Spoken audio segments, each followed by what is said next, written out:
Чи харин таслахгүй гаргаж байгаа. Би хэм блэ? Ньюс румынхаа.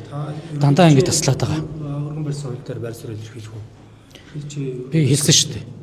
Дэмжихгүй. Өнөөдөр жишээ нь ерөнхийлөгч бас ерөнхийдөө энэ ард түмний шүүлтээр орох ёстой гэдэг санааг хэлж ил. Би ерөнхийлөгчтэй санал нэг юм энэ дэр.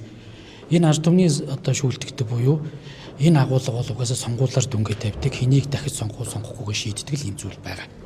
Харин намын тодорхой албан тушаалтнуудын саналаар ёс зүй гэдэг ерөнхий юмны саналаар улс төрийн одоо хараат байдалтай байгаа, гүгэлтэй байгаа цэцгийн шийдвэрээр гишүүдийг татна гэдэг зүйл угаасаа байж болохгүй.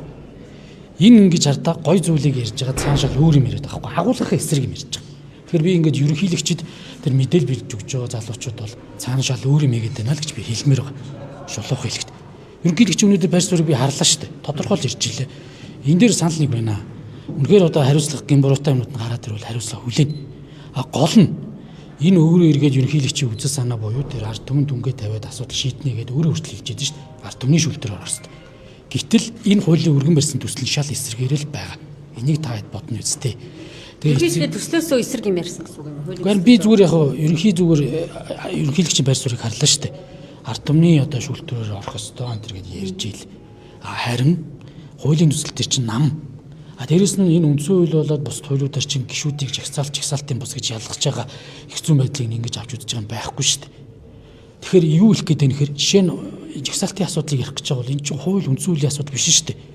Энэ хүмүүсүүдийг нэр дэвшүүлэх намын процессоос эхэлдэг. Нам дээр очроо олж чадахгүй, намын дүрм журмаа сайжруулж чадаагүй гэж энд авчирч ингэж одоо 92 оны үндсэн хуулийн үзэл санаа, суурь үзэл санаа бошлох гэж байгаа бол тийм байж болохгүй. Тэгээ улсын хурлын гишүүд ёс зүйгүй авирлал байж ах хэвээр ер нь чуулгандаа сурахгүй байж ах зөв. 1992 оны үндсэн хуулийн тэр үзэл санааг байхгүй болгоё гэдэг дээрс одоо дэмжиж санал өгөх гэвэл би одоо тийм сэхэтний орон зэг байж чадахгүй. Сэхэтний орон зэг байж чадахгүй. Харин нам өөрөө бас асуудлуудад дараа нь хэнийг дэвшүүлэх үү? Ийм зүйлүүдээр нь дараагийн удаа сонгуул дэвшүүлэх үгүй. За өнөөдөр энэ асуудал нь ч гэсэн ёс зүйн орогоор шийдэгдээд ингээд хариуцлага асуудалтай байгаа. Тэгэхээр бид нэг юуийг одоо бас л судалчмаар энэ шүүрээ. Хуулиудын л харцлалтай байгаа л асуудал. Тийм шүү дээ, байгаа шүү дээ. Тэгээ энийг хэрэгжүүлэхгүй байгаа учраас л оруулж ирээд байна шүү. Үгүй хэрэглээл яваал төрүүлжсэн асуудлууд харин ёслон асуудлаар хэнийг ч эргүүлэн татчих байгаагүй шүү дээ. Өргөдөл гараад гинүү гараагүй дээр л байгаа. Өргөдөл гараад ирэхээр хилцтгэл юм бэл. Хизээ үлээ бас асуудлууд гарсан өргөдөл гараад хилцсэн шүү дээ. Энэ ёс зүйн асуудал чинь бас яг механизмын үе сая төрийн албаны хууль болон төрийн албаны ёс зүйн хууль, улсын хурлын хуулиар ингээд дөнгөж 24 онд байгуулагдсан механизм шүү дээ. Тэгээ та хэд ингээд явж байгаа юмнуудынхаа цаг хугацаа ч гэсэн үечлийг бодолтой. Асууж явахдаа хүртэл амрах юм.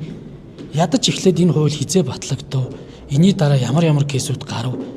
Юусэн ингэж сэтгүүлчийн хувьд өөрөө ирж хайж асуултаа бэлдэг байж зүгээр л ерөнхий байдлаар ингээд хандаад би зүгээр нийтлэг байдлаар шүүмжилж байгаа шүү та хэдийг. Би зүгээр л зарчмыг л ярьж байгаа. Хин нэгийг буруутгахмааргүй.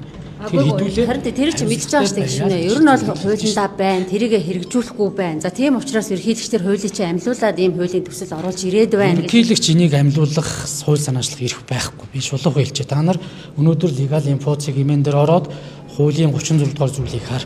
36 дугаар зүйл дээр улсын хурлын дэг, улсын хурлын хуультай холбоотой альва нэмэлт өөрчлөлтийг зөвхөн улсын хурлын гишүүн санаачлан ийм зүйлүүдийг альва дагалдуулах байхгүй юм бид шүү дээ. Хориглоно гэж заасан. Энэ үндсэн үйл шүү. Хөө энэ үндсэн үйл шүү. Үндсэн үйл 19 онд үндсэн үйлд өөрчлөлт хууль санаачлах энэ 3 субъектийн хууль санаачлах хүрээ хязгаарыг байхгүй мэлээ гişүнэ. Зүгээр ерөнхийлөгч би чамд үзүүлээ. Улсын хурлын тийм хуульчдын бас тайлбарыг сонссон. За. Чи өөрөө тэрийг хараа яв. За.